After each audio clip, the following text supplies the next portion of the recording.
Hello everyone, అందరికీ ముందుగా అక్షయ తృతీయ శుభాకాంక్షలు అండి. ఈరోజు వచ్చేసి లక్ష్మీ కుబేరుని పూజ అయితే చేసుకుంటారు కదా, చాలామంది దీన్ని వ్రతంలా ఆచరిస్తారండి. నేను వచ్చేసి ఇక్కడ సింపుల్గా అయితే పూజ చేసుకున్నాను.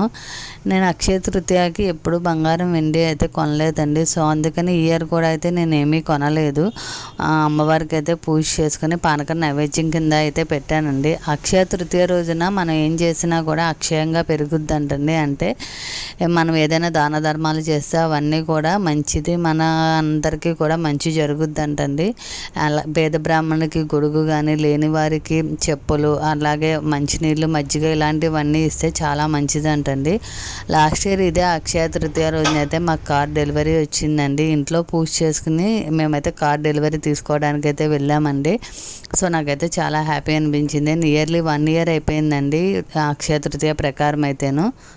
Thank you, bye.